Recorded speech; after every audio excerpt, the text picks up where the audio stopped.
આમ આદમી પાર્ટીના ધારાસભ્ય ચૈતર વસાવા વનકર્મી પર હુમલાના મામલામાં 7 વર્ષ કેદની સજા ભોગવી રહ્યા છે।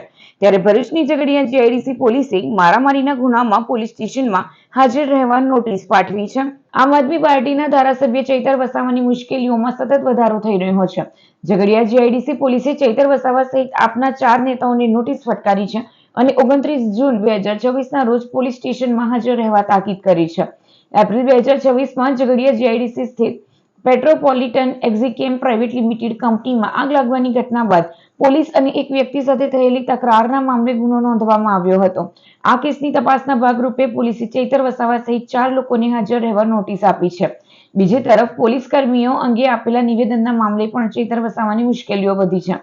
આ કેસમાં ભરૂચ કોર્ટે ગતરોજ ચૈતર વસાવાને 29 જુલાઈ 2024ના રોજ કોર્ટમાં હાજર થવાનો આદેશ આપ્યો છે। ઉલ્લેખનીય છે કે અગાઉ વનકર્મી પર હુમલાના કેસમાં પણ ચૈતર વસાવા કાનૂની કાર્યવાહીનો સામનો કરી રહ્યા છે। હવે નવા કેસો અને કોર્ટની કાર્યવાહી વચ્ચે ચૈતર વસાવા પર કાનૂની દબાણ વધતું જઈ રહ્યું છે।